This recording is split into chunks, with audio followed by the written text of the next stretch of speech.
Hi నమస్తే welcome to MK media. ఉన్నట్లుండి గత వారం రోజులుగా తెలంగాణ రాష్ట్రంలో అక్కడక్కడ గురుకులాలలో ఫుడ్ పాయిజన్ అయి విద్యార్థులు వాంతులు చేసుకున్నట్లు, కడుపు నొప్పి అని బాధలు పడుతున్నట్టు సోషల్ మీడియాలో ఒక్కొక్క చోట ఒక్కొక్క స్కూళ్ల పేర్లు అయితే సోషల్ మీడియాలో అయితే వైరల్ అవుతున్నాయి. సో దానిపై ప్రభుత్వం అయితే సీరియస్ అయింది. ఎన్నడూ లేని విధంగా గత సంవత్సరానికి ఎందుకు వారం రోజులుగా అలా జరుగుతుంది అని ప్రభుత్వం సీరియస్ యాక్షన్ ప్లాన్ కి అయితే రెడీ అయినట్టు తెలుస్తుంది. దీని వెనుకాల ఎవరున్నా కానీ వాళ్ళని వదిలిపెట్టే ప్రసక్తే లేదని చెప్పేసి కాంగ్రెస్ పార్టీ నాయకులు అయితే వార్నింగ్ ఇస్తున్నారు. సో ముఖ్యంగా ఈ రోజు సీతక్క గారు అయితే మాట్లాడడం జరిగింది, మినిస్టర్ సీతక్క గారు. సో ఈ యొక్క వెనుకాల ఉండి కుట్రకు పండుతున్నటువంటి కొందరు ఎవరో ఉన్నట్లు మాకు అనుమానాలు ఉన్నాయి. సో బీఆర్ఎస్ పార్టీకి సంబంధించిన వాళ్ళు ఉన్నట్లు మాకు అనుమానాలు ఉన్నాయి. దానికి తగ్గ ఆధారాలు మొత్తం బయటికి తీసుకువచ్చి ఒకవేళ నిజంగానే వాటి వెనుకలో బీఆర్ఎస్ సంబంధించిన నాయకులు ఉంటే మాత్రం విడిచిపెట్టే ప్రసక్తే లేదు వాళ్ళని అని చెప్పేసి మినిస్టర్ సీతక్క గారు అయితే వార్నింగ్ ఇవ్వడం జరిగింది. అలాగే ఫుడ్ పాయిజన్ ఘటనల వెనుక మాజీ మినిస్టర్ కేటీఆర్ అలాగే ఆర్ఎస్ ప్రవీణ్ కుమార్ ఉన్నారని చెప్పేసి కాంగ్రెస్ పార్టీ నేత శోభారాణి అయితే ఆరోపించడం జరిగింది. అయితే సీఎం రేవంత్ రెడ్డి గారు అయితే ఈ యొక్క విషయంలో చాలా సీరియస్ గా ఉన్నారని చెప్పి, ఎందుకంటే గత కొన్ని రోజులుగా రాష్ట్రంలో అక్కడక్కడ కొన్ని గొడవలు సృష్టించి కాంగ్రెస్ పార్టీని బద్నాం చేసే ప్రయత్నం అయితే బీఆర్ఎస్ చేస్తుంది.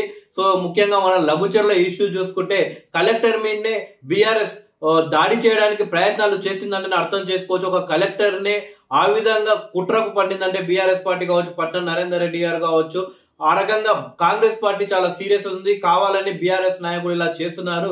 సో ప్రజలను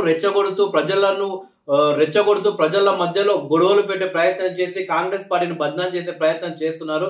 సో దానికి తగ్గట్టుగా యాక్షన్ ప్లాన్ రెడీ చేస్తుంది కాంగ్రెస్ పార్టీ, సీఎం రేవంత్ రెడ్డి గారు. ఘటనల దృష్ట్యా 2 సేఫ్టీ కమిటీలను అయితే తెలంగాణ ప్రభుత్వం ఏర్పాటు చేసినట్టు తెలుస్తుంది.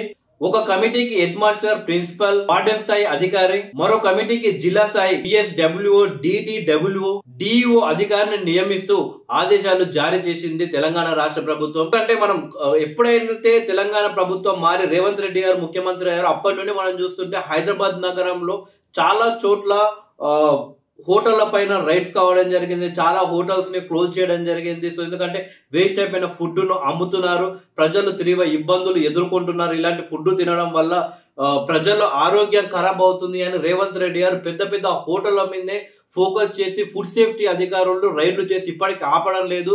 దీనివల్ల హైదరాబాద్ ప్రజలు మొత్తం ఆశ్చర్యపోయారు, ఏంది ఇంత దారుణమైన ఫుడ్ అమ్ముతున్నారా అన్నట్లు. సో ఎందుకంటే రేవంత్ రెడ్డి గారు ప్రజల ఆరోగ్యం పైన ఆ విధంగా దృష్టి సారించిన వ్యక్తి.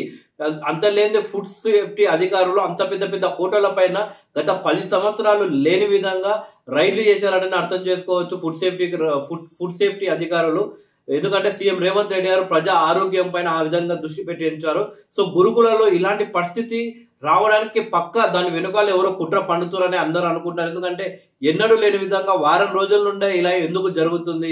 సో ప్రభుత్వం అయితే మొత్తానికి అలర్ట్ అయింది. ఏదేమైనా సరే కానీ విద్యార్థుల ఆరోగ్యమే మనకందరికీ కావాల్సింది. ఓకే, అందులో ఏ తప్పు ఉన్నా కానీ ఆ తప్పు వెనకాల ఎవరైనా వ్యక్తులుంటే మాత్రం శిక్షించాలి. ఎందుకంటే రాజకీయాలు వేరే విధంగా చేయొచ్చు, ప్రభుత్వం ఇచ్చిన హామీలు నెరవేర్చకుండా చేయొచ్చు, ప్రజల తరపున పోరాడి చేయొచ్చు. కానీ కావాలని సమస్య క్రియేట్ ఒకవేళ వీళ్ళు అంటున్నట్టు ప్రతిపక్ష పార్టీలో ఆ పార్టీకి సంబంధించిన నాయకులు చేస్తే మాత్రం వాళ్ళకు తగిన బుద్ధి చెప్పాలి. ఒకవేళ ప్రభుత్వం చెప్పకుండా ప్రజలు చెప్తారు.